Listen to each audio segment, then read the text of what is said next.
From the Channel Seed Studios. Welcome to The Hook. A look behind the lines with Mike Palm and Ken Miller. Powered by Circa Sports Iowa. Sports betting the way it should be. This is Iowa Everywhere.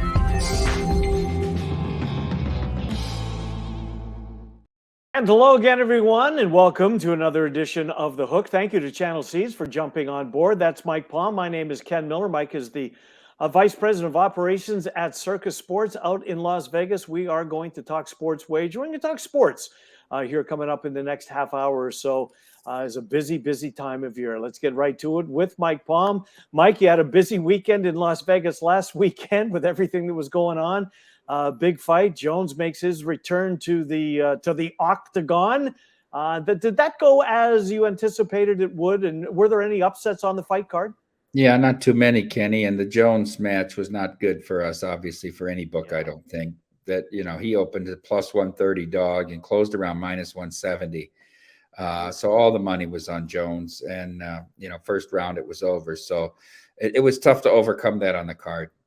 Obviously, in Vegas, there's a lot of people that like to take a dabble at a couple of the fights. What about your other states that you're in, Colorado and Iowa? How does Ultimate Fighting, UFC, what do you want to call it? How does it go over? What kind of business do you do?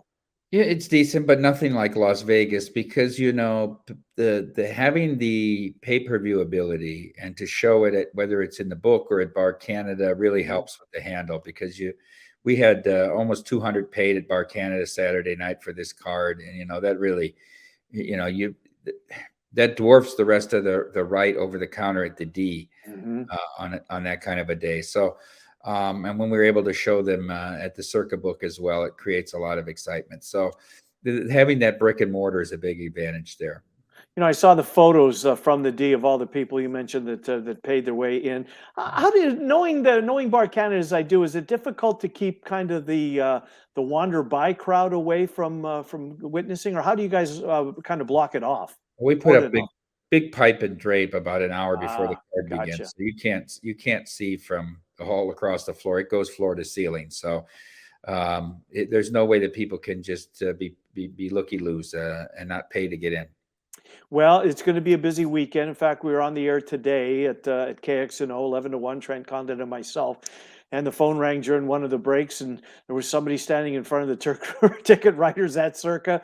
Had just arrived in Vegas, just made my way, just got into my room, and Trent, I need your plays of the day. It's just amazing, Mike, when people who've never experienced it. I remember my first trip, just seeing it for the first time, and pictures. Yeah, they go a long way to telling the story, but seeing it in person, it's just a whole other level. Yeah, people always have their cameras out when they're at that book and they're filming to show their friends back home what it really is like, or when they get out to Stadium Swim, or whether they're up on the roof at Legacy Club. So an incredible time here. There was a good time last week in 13 conference tournaments, one still to wrap up tonight at the Orleans with Gonzaga and St. Mary's. Now we're getting into the meat of the major conference tournaments as well. So, there's folks coming out the next 5 weekends. It'll be just tremendous. There was a time not too long ago, Mike, that the conference tournament weekend seemingly, there were people that would come to it, but I'm sensing more and more people, maybe they've done the opening weekend of the tournament and want to try something else. It didn't have the appeal anywhere close to the appeal as the opening weekend. That's not the case anymore. People are really gravitating to major conference tournament weekend. Yeah, well, and economically, the room rates are cheaper. You have a better opportunity to get a spot at Stadium Swim or in the book. So it makes sense for a lot of people. And there's just more games, right? Let's be real. On Thursday and Friday, there's 16 games each day next weekend for the NCAA tournament. And you're having upwards of 40, 50, 60 games, even today, early in the week, as these, the 10 seeds and higher in most of these conferences are playing their way into the brackets. Let's take a look at some of the odds. We got a lot of ground to cover. We are going to talk some baseball on the program. Want to dip into the Masters late in the show, and it wouldn't be an episode of The Hook if we didn't get our NHL fix for the weekend there. So let's start with the Big Ten. I want to take a look at the Big Ten, the ACC, and the SEC. Purdue is the overwhelming favorite. Trent's adamant that he doesn't think that there is a team that'll even get to the third weekend of the tournament. which would be obviously a Final Four. And I don't know if the guard play is if the freshman guards for Purdue, if the stage doesn't get too big, Indiana's got a chance, I think. I love this Northwestern team. I love the story. They've got veteran guards. Where are you on the Big Ten? Purdue is a big favorite, plus 160 to win the conference tournament. Is there anybody else that catches your eye? The only other alternative to Purdue for me is Indiana, and they beat the Boilermakers twice, right, this year. So I don't think that anybody else is going to beat Purdue along the way. I also think Indiana is probably the only other team that's got a shot at an Elite Eight run besides Purdue in the conference. All these other teams just seem to have weaknesses. I mean, didn't Iowa have a chance for a 2 seed if they beat Nebraska at home as 11? They would have been the 2 seed with the double bye and avoided Purdue till the final game. That's just I can't talk about how big a loss that was for them on Sunday as an 11.5-point favorite to lose at home to Nebraska. Now they've got to win 4 games. Yep. It's just terrible. So I'm not big. I don't think any of these other teams are consistent enough. I don't think the conference is really that good. I don't know that Purdue's really a top 5 team, but the conference is just so far down. I'm not taking Purdue at plus 160. Maybe you look at Indiana at plus 550. Maybe look at Indiana when they get into their bracket, depending on how the bracket falls. Look at them either making it to the second weekend or getting to the Final Four. If you can get to the Elite Eight, obviously you've made money there. Yeah, Husker football and Husker basketball didn't have the best of seasons, but on Black Friday, they come over to Kinnick Stadium and they win on Senior Day. This group comes over here on Sunday, and you mentioned it. They had a chance to be a 2 seed, and they spoil the party and sweep the Hawks as they beat them by 15 back on December 29th. Let's go to the ACC. Speaking of conferences that are really down this year, Duke is the favorite. Duke's kind of struggled to find their footing, although I think they're finding it at the right time. Do you believe that they're a deserved favorite, and who catches your eye in the ACC? I don't know. I like Miami there. I think they've been the most consistent team. Virginia's not playing that well. We talked about they were really overranked at number 6, and then they lost to Boston College, and they got blown out at North Carolina. I don't think that Virginia team is nearly as good as the teams they've had in the past. Duke struggled with Carolina twice. I mean, they won both games, but they were nip and tuck all the way down inside the last 4 minutes. Pittsburgh's overachieved this year, but I don't think they belong up there at the top. I think Miami's worth a little play at 3-1. Yeah, I wouldn't put it past them. What about North Carolina? Just the fact, Mike, I think they have to win this tournament to get into the NCAA tournament, and they were the preseason one. The bracketologists don't agree with us. They're in the first 4 out. So, I mean, do they have to win it? Depends on upsets in the other tournaments, I guess. But I guess maybe if they'd have to win 2 games to get to the semifinals. I think if they make the finals, they're probably in. But I thought all along they had to beat Virginia and Duke in order to not have to win the tournament. But that's not what they say. I just don't see where their quality wins on the road are. I can't circle any. Yeah. Since you're Notre Dame grad, your thoughts on Mike Brey? They're playing here today in the opening day of the ACC tournament. Your thoughts on Brey? They played better in the last couple of weeks, but it's sad. He's a very good coach. One underrated coach. Did a great job at Notre Dame. Took him to a couple of Elite Eights. Academic standards are tough there. And so I think he's done, right? I don't know. Maybe he goes into announcing. I don't see him landing at another university. I think he's had his run. He saw this team was, it early in the year before they even went on the long losing streak. He knew this was going to be a problem, and he made his decision pretty early. But I think he did a great job there for Notre Dame.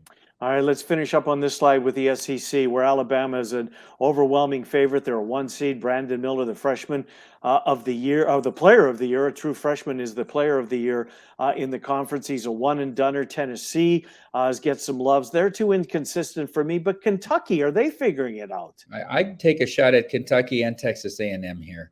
I've got Alabama already at a national championship ticket, so I don't mind taking a shot at a couple other teams here. And if Alabama wins, it's better for them. They get a 1 seed. But I think A&M has played really great the last 6 weeks. And this Kentucky team, we were talking about Kentucky and North Carolina both not making the tournament. Right. They've been very good down the stretch here. As Calipari's teams from A to B, from the beginning of the year to March, make the most improvements because they're all just coming together. And I think he's a great teacher of the game of basketball. I mean, and Sheboy hasn't even had the year that he had last year, right? He's become almost a supporting role on that team. I thought they played. I watched the whole game against Arkansas. I mean, the half court defense is very good on this team. Yeah, that was the first ticket I bought. You know me in futures. I can't wait to start firing at him. Kentucky's the first one I got. I got him at 20-1. Heck, I could have got him at 80-1 not too long ago. Let's flip over to the Pac-12, which will hold its tournament in Las Vegas. And I'm assuming that there's a lot of people in town for that. There certainly were last year. UCLA, boy, that's a big injury to this program. Arizona, matchup-wise, they like to play the two bigs. Your thoughts on what lies ahead for the two favorites in the conference, the UCLA and Arizona? I think they're both Final Four worthy teams. Are they, Mike? And who do you think prevails in Vegas? I think UCLA is going to get a 1 seed. They played awfully well against Arizona to close the season out Saturday night. That was an impressive game.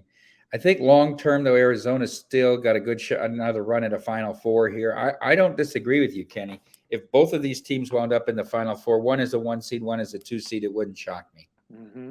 With Clark being out for UCLA, what is that? Obviously shortens the bench. He plays a lot of minutes. Good defender.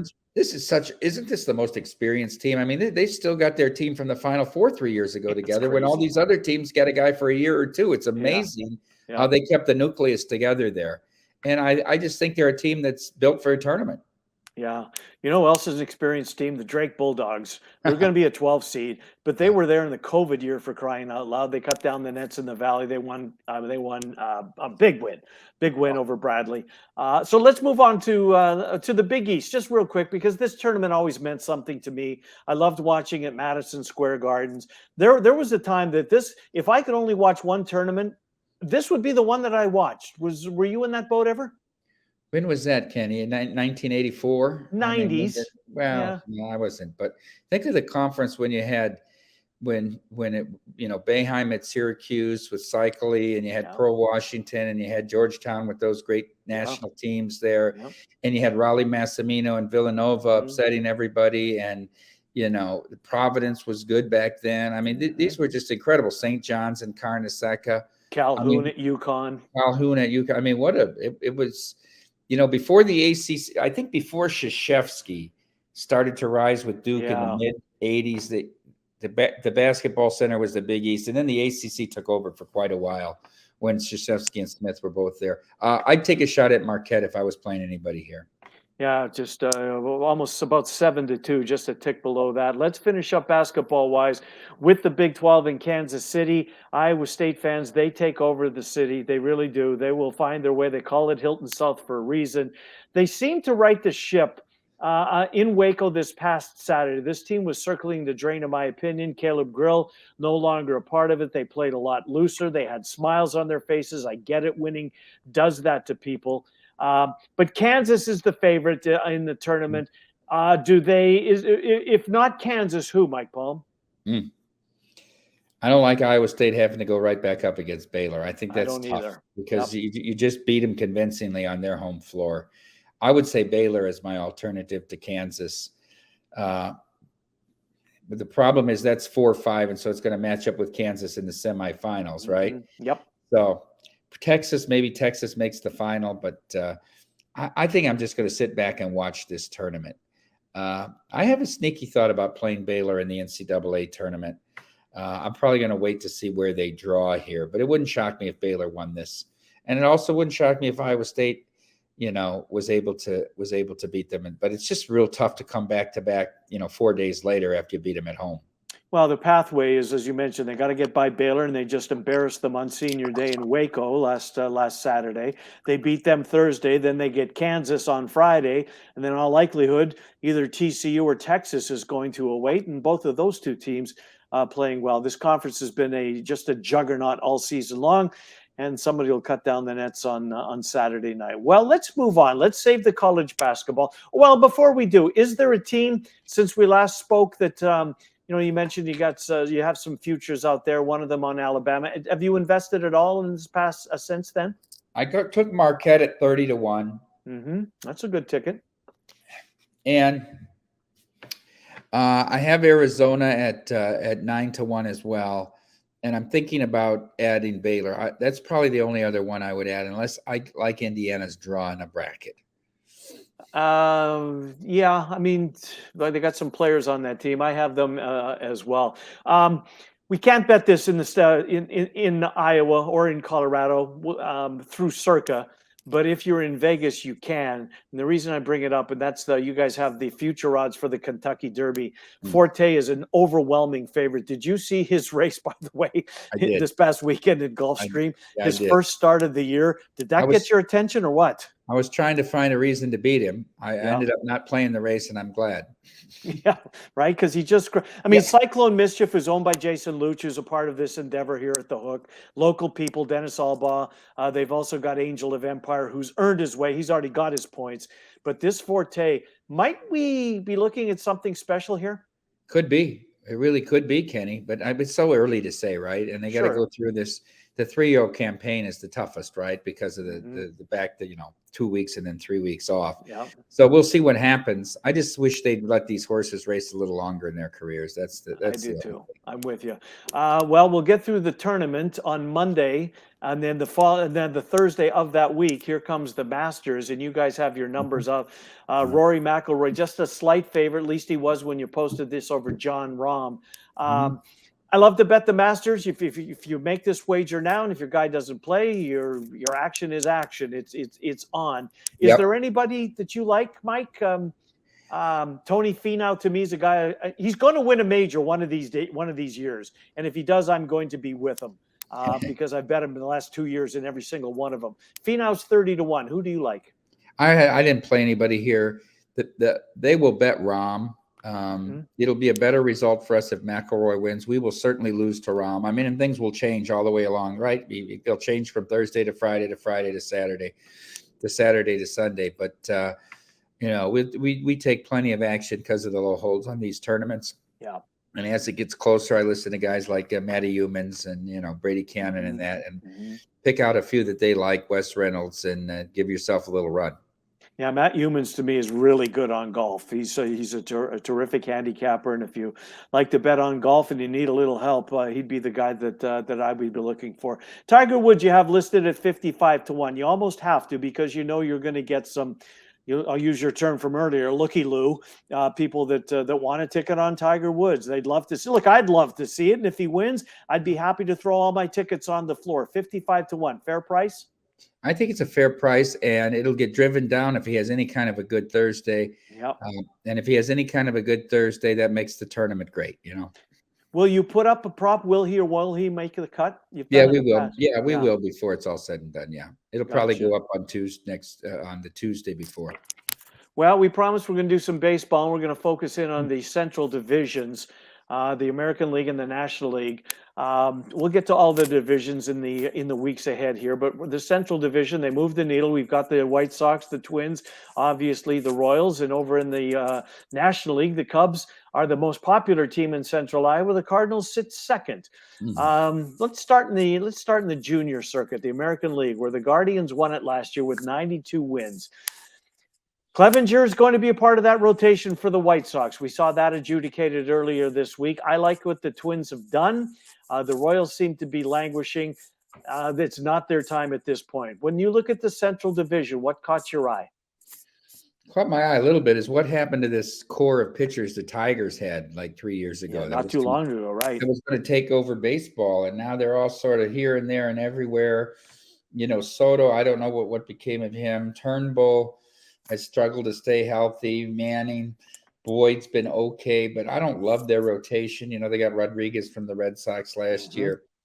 I think Tariq Skubal, who I had a high thought of, I don't know where he's going to start out the year at. He's got no-hit stuff too, but you look at their lineup, I think you just draw lines for the Tigers and Royals and say that this is going to be a 3-team race. Basically, the White Sox and Twins have dead even odds. Yeah. Twins 83.5 wins, White Sox 83, plus 215 on the division, plus 220. I think I still like the Guardians here, though. There you go. I do think the White Sox rotation could be awfully darn good. Having Kopesh as a 5-starter, I mean, this guy's got some incredible stuff. How much does Lance Lynn have left? Dylan Cease and Giolito will be on people's Cy Young tickets, Mm-hmm. right? Yep. Bullpen at the back end. You still got Graveman and Hendricks. Interesting. I just think the Guardians. See, I would cross out the Twins. You say Don't like the rotation? Well, can Pablo Lopez have a big effect on it? Maybe. Yeah. But he's never been a guy that's won 15 games. So Bieber coming back from an injury has to get better. Savali and Plesac, same thing. Got to get better than last year. I think the kid Tristan McKenzie, if he could ever put his head together, is great. Right. Cal Quantrill made a big step forward last year. He actually had the most innings for them. Place, you could argue, is the best closer in the game.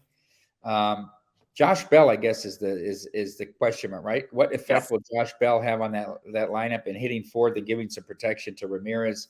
Needed protection. I think the price is a little short at 155, but I would look at over 86.5 wins, given the fact and they beat the living hell out of the Tigers they go 16-2, 15-3 against them every year. Yeah. The Royals are so bad.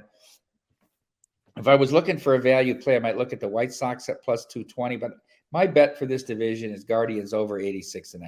What about the Tigers over 78.5? That's kind of where I'm leaning. Just plug your nose and hope for the best when it comes to that. I was surprised. So I just, before I got deep into the weeds here, I kind of put numbers out on teams, right? And I had the Guardians at 87.5. I see the Tigers at 71. They're close. I was a little surprised by the number 69.5. I don't know much of this bullpen's going to be very good. And then, I watch them a lot because we have them on there because of Derek.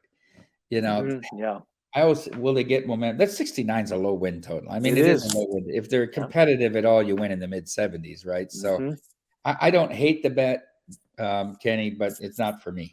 All right, let's go to the Central Division. I already have an opinion on this of the National League, where the Cardinals won it last year. The Brewers, they've been chasing. They've been there. My personal opinion on the Brewers is their window was closed. I don't like this team this year. I think the Cubs are going to be way better than their window. I don't think they're going to beat the Cardinals, but I think that this Cubs team, I like this rotation. I do. I like the fact that they've made some, they brought some guys back. I like the fact that Bellinger's on a show-me contract, a prove-it contract out in center field. The outfield looks solid. I hope Ian Happ sticks around. I hope they don't trade him. I don't think they will. Nico Horner, to me, is a guy that doesn't get the respect that he deserves. I think he's going to have another good year. Where are you in the Central Division? What catches your attention? Well, the Cubs brought in some veterans here. Now, will they produce, right? I love the Swanson move. Mancini probably hitting cleanup, and then he gets backed up by Bellinger and Hosmer. So they it was such a young team last year. They brought some veterans in. I still think they need to add a starter or two. I'm not a Drew Smiley guy. No. I like Taillon. Steele's an improving left-hander, throws the ball hard. Yep. Hendricks is a question mark. Stroman's could be a top 20 pitcher in baseball. Yeah. I like the bullpen. I actually like their bullpen too.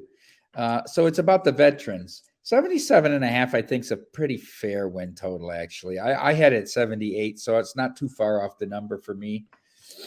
I hate the bottom of the Brewers lineup. I don't know where they get production. And if Yelich has a down year again. I just don't think the lineup's that good. It's tough to match their rotation, obviously. And I like Wade Miley, and they had a Wade Miley. Peralta had a down year. Burns is going to be there. Woodruff, Lauer. I would argue they have the best rotation. Miles Mikolas took a step forward last year for the Cardinals.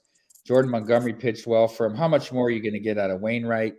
Matt's sort of a get-me-over left-hander. You have to think Flaherty is going to get back into form. I agree. Bullpen is deep. I like the Cardinals. They have a deep bullpen. And you got some guys that will mix spot starts in there too. Dakota Hudson can be a starter for you in that. 120. It's tough to lay 120 to win a division. 89, though, I don't mind 80. I don't mind betting both the Cardinals and the Cubs over in this division. I could see that. Yeah, I could see that in both cases. The ace of the Pirate staff is Mitch Keller. They got Rich Hill as their third starter. Could be a long year. Could be a long summer in Pittsburgh. Poor G-Man Choi comes from a winning organization. Now he goes to the, you know what I mean? Their best player, Brian Man, Reynolds, wants out already. he wants out. And this Reds team, holy cow, they're going to think Louis Cessa's going to give him 180 innings. I mean, the bullpen, I don't know. I mean, those are two really bad. I think, the Reds and the Pirates are both way worse than the Tigers. So if we think the Brewers are going to have a down year, you can argue both Cardinals and Cubs over. I agree with you. The only reason to watch the Pirates for me is a couple of them. I like this O'Neill Cruz, the shortstop, who's 6'7" or whatever he is. He's huge. He can run like a deer. And Brian Hayes, if he can Brian stay Hayes healthy. is my favorite player on the Pirates. I saw his old man play a lot when I lived out in Denver. He was third baseman with Colorado, and when they came, no, Vinny Castillo was. Charlie Hayes was on that team though. Anyways, let's spend our final couple of minutes. So the Central, we're both going to take the Cubs and the Cards over on both, and that's going to be it. I think so. Yeah, I'm with you. Let's talk hockey. What did you see this week that stuck with you? I know you're on the ice pregame for was it the Habs on Sunday in Montreal in town to take on the Golden Knights. Yeah, Knights' good roll continues. They almost coughed up a 4-1 lead. We were sitting right behind the Knights bench, me and the kids. And Cassidy was not too happy. He had a lot of four-letter words for it. He used his time out there after they gave up the second goal to get to 4-3. But they're on a heck of a run, 8-0-1 in their last 9. They beat up on the East here at home. Now they go on the road for 5.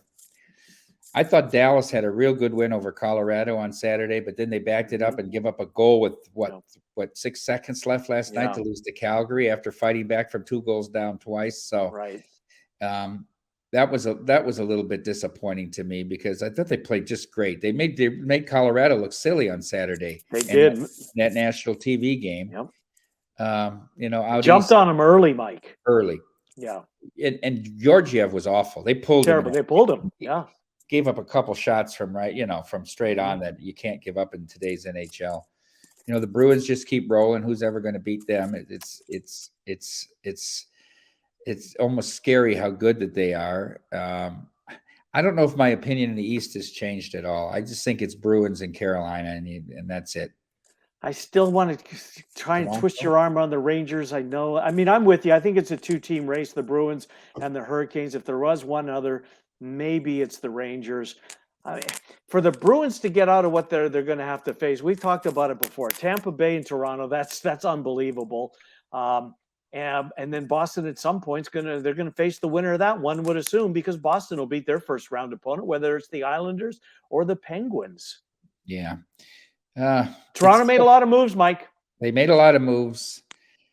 I hate to throw them out. Usually every year I just draw a line through them. It's a little dangerous to do so this year, but boy, that Boston has played so very well. And Malshaw keeps telling me, I'm glad you got 35-1, but at the end of the day, do you want Shesterkin or do you want the kid for Boston? I don't know if I want Shesterkin right now. Not the way he's playing right now. I don't know if I want him right now. No, I'm with you. Has not gone well. All right, let's finish up with talking a little bit about Las Vegas. You're full for the opening round of the NCAA tournament on Friday and Saturday. Stadium swim, a little availability on Saturday, Sunday? Saturday. So Sunday's always big availability. And remember, if you don't have a seat at one of those venues, we have a watch party, both at the at the Detroit Ballroom and then at the Galaxy Ballroom. At Circa on the 3rd floor. And we're doing that watch party the second weekend as well at Circa because of having the West Regional here in Las Vegas. Yeah, going to be wild. I'll be across the street at the Golden Gate, and I'll be breakfasting down the Fremont Street at Bacon Nation at the D. Going to be crazy. All right, so are those two properties both sold out as well? The D and the Golden Gate? They are. Well, there's a few rooms left that we hold for players, but basically they got the room rates at $8.99 or $9.99. Basically, are you kidding me? Basically, meaning oversold, right? Yeah, unbelievable. It's going to be a busy week. We'll talk to you Friday on the radio. Thanks for doing this. We'll probably do if your schedule allows, maybe this time next week to preview the NCAA tournament if that works for you. I know it's going to be busy. Let me know. Yeah, well, no, I might take a quick run to California with my wife and the kids on Monday, Tuesday, because her birthday Monday and they're on spring break. So, and then I'm going to head out of town. So we'll finalize those plans in a few days as well. And you'll be in Des Moines for at least one of the days, correct? Maybe two? Well, for Saturday for sure, maybe for Thursday as well. Good stuff. Thanks for doing this. Thank you for watching The Hook. Thank you to Channel Seeds from the Channel Seeds studios. This is The Hook. Ken Miller and Mike Palm. We will see you next time. Thanks for watching here on Iowa Everywhere.